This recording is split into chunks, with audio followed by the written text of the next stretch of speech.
S Jayasuryan അങ്ങേക്ക് മറുപടി നൽകാം. നിരവധി ആരോപണങ്ങൾ ഇപ്പോൾ BJPക്കെതിരെ ഉയർന്നു കഴിഞ്ഞിരിക്കുന്നു. അതോടൊപ്പം തന്നെ ഇപ്പോൾ ഈ വിശ്വാസത്തെ കച്ചവടവൽക്കരിക്കാൻ ശ്രമിക്കുന്നു എന്നൊക്കെയാണ് ഇന്നിപ്പോൾ കുമ്മനം പറഞ്ഞിരിക്കുന്നത്. അപ്പോൾ എന്താണ് ഈ കുംഭമേളയിൽ നടക്കുന്നത്? കുംഭമേളയിൽ എല്ലാ സംസ്ഥാനങ്ങളും അതിൻ്റെ പരസ്യങ്ങളുണ്ട്, UP സർക്കാരിൻ്റെ പരസ്യങ്ങളുണ്ട്. അപ്പോൾ റിലീജിയസ് ടൂറിസം എന്നുള്ളത് പദ്ധതിയായി തന്നെ നടപ്പാക്കുകയാണ് സർക്കാരുകൾ. അത് നിങ്ങൾക്ക് BJP സർക്കാരിനാകാം, ഇടത് സർക്കാരിന് പാടില്ല എന്ന് പറയുന്നതിൽ യുക്തിയില്ലല്ലോ. ആദ്യം ഞാൻ ആ ചോദ്യത്തിന് മറുപടി പറയാം. അതായത് ആചാരാനുഷ്ഠാനങ്ങളിലേക്ക് കടന്നു ചെന്നിട്ടുള്ള ടൂറിസം പാടില്ല എന്നുള്ളതാണ് BJPയുടെ വ്യക്തമായ നിലപാട്. ആചാരാനുഷ്ഠാനങ്ങളിൽ ഒഴികെ ബാക്കി കാര്യങ്ങളിൽ അതിൻ്റെ വികസനത്തിനോ മറ്റു കാര്യത്തിനോ ടൂറിസം വരുമാനത്തിനോ ഗവൺമെൻറ് വരുമാനത്തിനോ യാതൊരു കുഴപ്പവുമില്ല. പക്ഷേ ആചാരാനുഷ്ഠാനങ്ങളിൽ, അതായത് സിൽവർ കാർഡ് മുതൽ ഡയമണ്ട് കാർഡ് വരെ 5ആയിട്ട് ഹിന്ദുക്കളെയും ഭക്തന്മാരെയും വേർതിരിക്കുന്നത് ശബരിമലയിലെ ആചാരാനുഷ്ഠാനത്തിന് വിരുദ്ധമാണ്. അത് തീരുമാനിക്കേണ്ടത് മന്ത്രിയല്ല, തന്ത്രിയാണ്. അതിന് തന്ത്രിയും സംവിധാനങ്ങളും ഉണ്ട്. തിരുപ്പതിയിലും കാശിയിലും വേറെ രൂപത്തിലാണോ അത് പ്രവർത്തിക്കുന്നത്? ഈ സാമൂഹ്യ നവോത്ഥാനം അല്ല, ഏത് രൂപത്തിലാണെങ്കിലും അതിനൊക്കെ അവിടെ തീരുമാനിക്കാൻ സമിതിയുണ്ട്. അവരാണത് തീരുമാനിക്കുന്നത്, രാഷ്ട്രീയക്കാരല്ല തീരുമാനിക്കുന്നത്. എവിടെയാണെങ്കിലും ഇവിടെ കേരളത്തിൽ സാമൂഹ്യ നവോത്ഥാനത്തെക്കുറിച്ച് ഇത്രമാത്രം CPM വാചാലമാകുമ്പോൾ ഞാൻ ഒരു കാര്യം വ്യക്തമാക്കാൻ ആഗ്രഹിക്കുന്നു.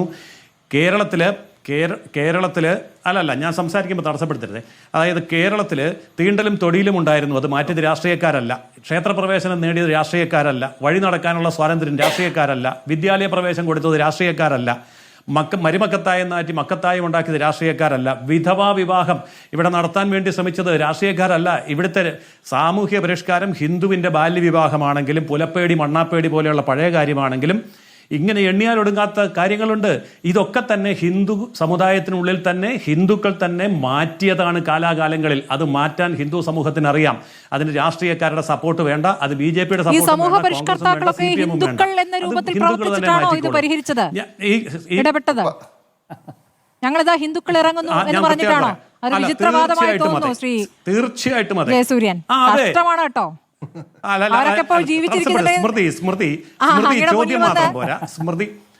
സ്മൃതി ചോദ്യം മാത്രം പോരാ. സ്മൃതി ചോദ്യം മാത്രം പോരാ. മറുപടി എന്താ? അതായത് ക്ഷേത്രത്തിൽ പ്രവേശിക്കണമെന്ന് പറഞ്ഞത് ഹിന്ദുക്കളാണ്. അവിടെ ക്രിസ്ത്യാനിയും മുസ്ലിമും സമരത്തിന് വന്നപ്പോൾ ഗാന്ധിജിയാ പറഞ്ഞത് വേണ്ട, അത് അവർ ചെയ്തോളും എന്ന്. വൈക്കം ക്ഷേത്രത്തിൽ സമരത്തിന് ക്രിസ്ത്യാനികളും മുസ്ലിങ്ങളും വന്നു, സിഖുകാർ വന്നു. അപ്പോൾ പറഞ്ഞു വേണ്ട, അത് ഹിന്ദുക്കൾ ചെയ്തോളും എന്ന് ഗാന്ധിജി തന്നെ പറഞ്ഞു. അത് ഹിന്ദു മതത്തിനകത്തുള്ള കാര്യമാണ്, അവർ ചെയ്തോളും എന്ന് പറഞ്ഞു. ഞാൻ ചോദിക്കട്ടെ, ഇത്രമാത്രം വലിയ പരിഷ്കാരവാദികൾക്ക് പരിഷ്കാരം അങ്ങനെ മുട്ടി നിൽക്കുകയാണെങ്കിൽ ആ പരിഷ്കാരം എന്തുകൊണ്ടാണ് ഹിന്ദുവിന്റെ നെഞ്ചത്ത് മാത്രം പ്രയോഗിക്കുന്നതെന്നാണ് എൻ്റെ ചോദ്യം.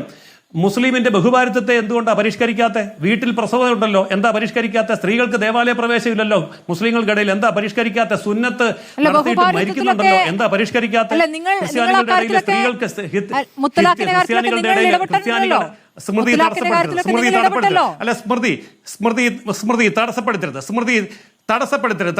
ഞാൻ ഒന്ന് പെട്ടെന്ന് തീർക്കാം. തടസ്സപ്പെടുത്തരുത്. അതായത് ക്രിസ്ത്യാനികൾക്കിടയിൽ സ്ത്രീകൾക്ക് വികാരി അച്ഛനോ ബിഷപ്പോ ആകാൻ പറ്റുന്നില്ല, എന്താ പരിഷ്കരിക്കാത്ത? അപ്പൊ പരിഷ്കാരം മുഴുവൻ ഹിന്ദുവിന് മാത്രം, അല്ലാതെ മറ്റാരെയും പരിഷ്കരിക്കണ്ടേ? ഈ സാമൂഹ്യ നവോത്ഥാനം ഹിന്ദുവിന് മാത്രം മതിയോ? അത് ഹിന്ദുക്കൾക്ക് വളരെ ഭംഗിയായിട്ട് ചെയ്യാൻ അറിയാം. ഹിന്ദുക്കളുടെ സാമൂഹ്യ നവോത്ഥാനം നടത്താനുള്ള സംവിധാനമുണ്ട്, നേതാക്കളുണ്ട്, എല്ലാവരും ഉണ്ട്. അത് അവർ ചെയ്തോളും കാലാകാലം. അവിടെ രാഷ്ട്രീയക്കാർ ഇടപെടേണ്ട കാര്യമില്ല. ജയസൂര്യൻ, നിങ്ങൾക്കാണോ അട്ടിപ്പേരവകാശം? ഞങ്ങൾ വിവിധ സമുദായ സംഘടനകൾ അതിനെ പിന്തുണച്ചാണ് ഇപ്പോൾ വന്നിരിക്കുന്നത്. അത് മതി. ഞങ്ങൾക്കതിന്റെ അട്ടിപ്പാറ അവകാശം വേണ്ട. ഞങ്ങൾക്ക് അട്ടിപ്പേർ അവകാശം വേണ്ട, ആവശ്യപ്പെടുന്നില്ല. പക്ഷേ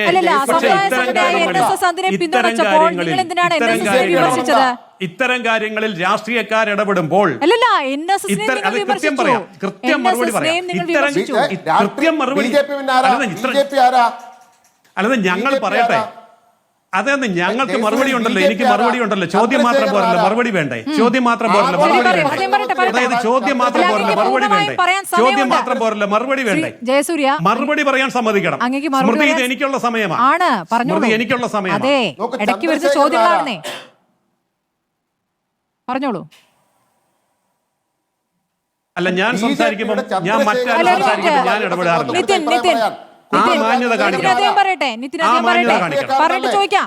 ചോദിക്കാം, അദ്ദേഹം പറയട്ടെ ആദ്യം.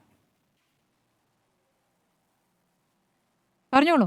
അതായത് സാമൂഹ്യ പരിഷ്കരണത്തിൽ അതാത് സമുദായങ്ങളും മതങ്ങളും അവരുടെ സ്വയം സാമൂഹ്യ പരിഷ്കരണം ചെയ്യണം എന്നു തന്നെയാണ് BJPയുടെ അഭിപ്രായം. ഹിന്ദു മതത്തിലും അത് തന്നെയാണ് വേണ്ടത്. എന്നാൽ ആ ഹിന്ദു മതത്തിനകത്തേക്ക് രാഷ്ട്രീയക്കാർ കയറി വന്ന് ഈ പരിഷ്കാരം എന്ന പേരിൽ പല തട്ടിപ്പും നടത്തുമ്പോൾ രാഷ്ട്രീയ പാർട്ടിയായ BJP അതിനെ ചോദ്യം ചെയ്യും. അത്രയേ ഉള്ളൂ. അതിനകത്ത് മതമല്ല, രാഷ്ട്രീയം തന്നെയാണ്. ക്ലിയർ ആയ ഉത്തരം നിതിൻ ഗഡ്കരി? രാഷ്ട്രീയക്കാരായിരുന്നില്ലേ? എന്തൊക്കെ പറയണത്? ഞാനൊന്ന് പറഞ്ഞോട്ടെ.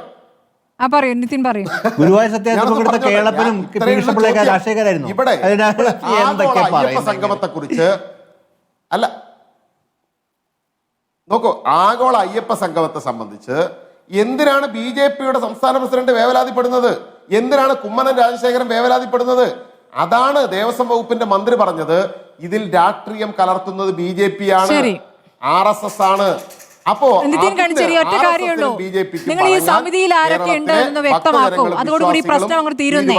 ഈ സമിതിയിൽ ആരൊക്കെയാണ്? ഈ ലോക കേരള സഭ പോലെ ഒരു പരിപാടിയാണെന്നാണ് നിങ്ങളെ പറ്റി ആക്ഷേപം പറയുന്നത്. അതല്ല, ഇതിൽ വിശ്വാസവുമായി ബന്ധപ്പെട്ട എല്ലാവരും ആണെങ്കിൽ അതൊരു വ്യക്തത വരുത്തൂ. NSS ഇപ്പോൾ അവസാനം അതാണ് ചോദിക്കുന്നത്. നമുക്ക് അടുത്ത ദിവസം ഇരിക്കാം.